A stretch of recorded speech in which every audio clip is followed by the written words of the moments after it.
Kitab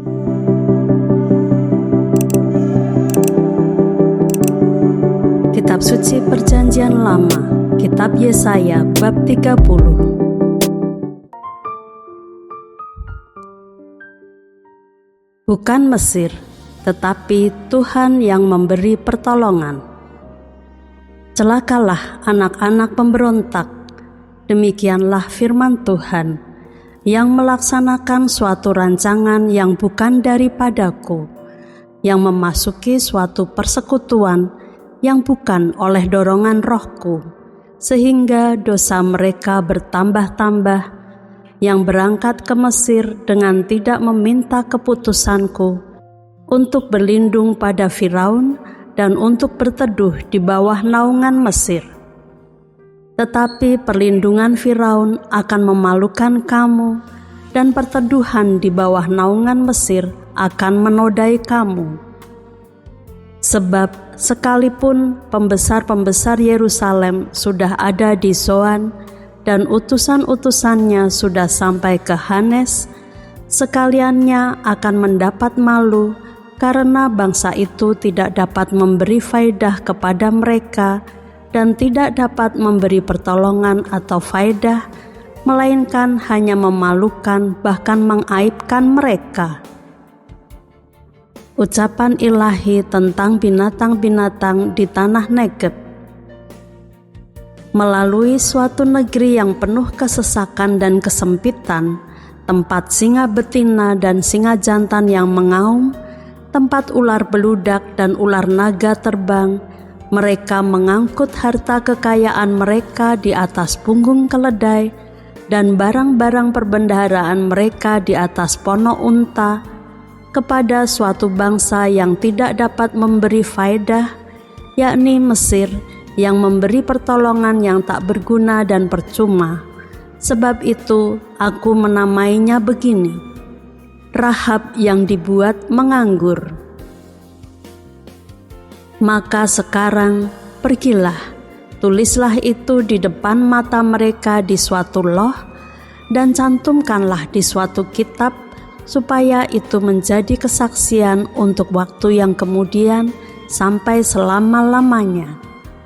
Sebab mereka itu suatu bangsa pemberontak, anak-anak yang suka bohong, anak-anak yang enggan mendengar akan pengajaran Tuhan, yang mengatakan kepada para tukang tilik, "Jangan menilik," dan kepada para pelihat, "Janganlah lihat bagi kami hal-hal yang benar, tetapi katakanlah kepada kami hal-hal yang manis.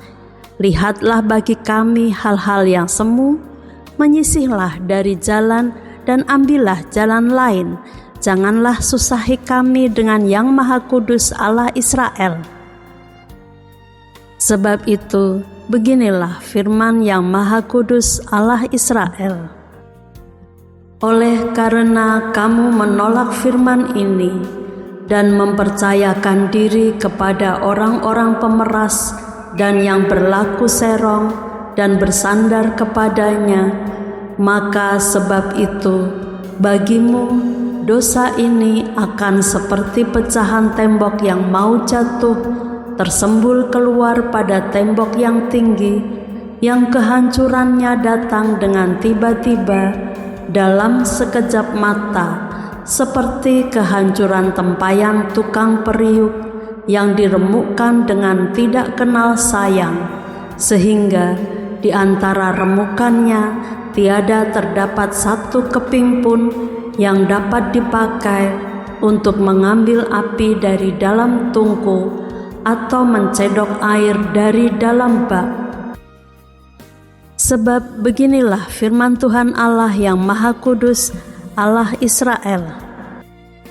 Dengan bertobat dan tinggal diam, kamu akan diselamatkan. Dalam tinggal tenang dan percaya terletak kekuatanmu. Tetapi kamu enggan, kamu berkata, "Bukan, kami mau naik kuda dan lari cepat." Maka kamu akan lari dan lenyap. Katamu pula, "Kami mau mengendarai kuda tangkas." maka para pengejarmu akan lebih tangkas lagi. 1000 orang akan lari melihat ancaman 1 orang. Terhadap ancaman 5 orang, kamu akan lari, sampai kamu ditinggalkan seperti tonggak isyarat di atas puncak gunung dan seperti panji-panji di atas bukit. Janji keselamatan bagi Sion. Sebab itu, Tuhan menanti-nantikan saatnya hendak menunjukkan kasih-Nya kepada kamu. Sebab itu, Ia bangkit hendak menyayangi kamu. Sebab Tuhan adalah Allah yang adil. Berbahagialah semua orang yang menanti-nantikan Dia. Sungguh, hai bangsa di Sion yang diam di Yerusalem, engkau tidak akan terus menangis. Tentulah Tuhan akan mengasihani engkau apabila engkau berseru-seru. Pada saat Ia mendengar teriakmu, Ia akan menjawab. Dan walaupun Tuhan memberi kamu roti dan air serba sedikit, namun pengajarmu tidak akan menyembunyikan diri lagi, tetapi matamu akan terus melihat Dia, dan telingamu akan mendengar perkataan ini dari belakangmu. Inilah jalan, berjalanlah mengikutinya. Entah kamu menganan atau mengiri. Engkau akan menganggap najis patung-patungmu yang disalut dengan perak atau yang dilapis dengan emas. Engkau akan membuangnya seperti kain cemar sambil berkata kepadanya, "Keluar."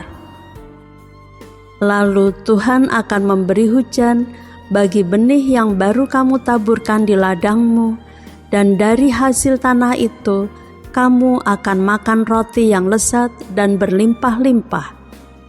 Pada waktu itu ternakmu akan makan rumput di padang rumput yang luas. Sapi-sapi dan keledai-keledai yang mengerjakan tanah akan memakan makanan campuran yang sedap yang sudah ditampi dan diayak. Dari setiap gunung yang tinggi dan dari setiap bukit yang menjulang akan memancar sungai-sungai pada hari pembunuhan yang besar apabila menara-menara runtuh. Maka terang bulan purnama akan seperti terang matahari terik, dan terang matahari terik akan 7 kali ganda, yaitu seperti terangnya 7 hari pada waktu Tuhan membalut luka umat-Nya dan menyembuhkan bekas pukulan. Hukuman Allah atas Asyur. Tuhan datang menyatakan diri-Nya dari tempat-Nya yang jauh. Murka-Nya menyala-nyala. Ia datang dalam awan gelap yang bergumpal-gumpal. Bibir-Nya penuh dengan amarah, dan lidah-Nya seperti api yang memakan habis. Hembusan nafas-Nya seperti sungai yang menghanyutkan, yang airnya sampai ke leher. Ia datang untuk mengayak bangsa-bangsa dengan ayak kebinasaan dan untuk memasang suatu kekang yang menyesatkan di mulut suku-suku bangsa. Kamu akan menyanyikan suatu nyanyian seperti pada waktu malam ketika orang menguduskan diri untuk perayaan, dan kamu akan bersuka hati seperti pada waktu orang berjalan diiringi suling hendak naik ke gunung Tuhan, ke gunung batu Israel.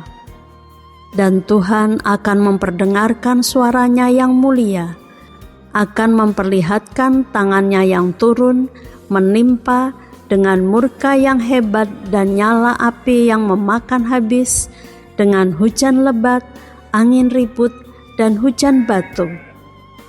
Sebab Asyur akan terkejut oleh suara Tuhan pada waktu Ia memukul mereka dengan gada.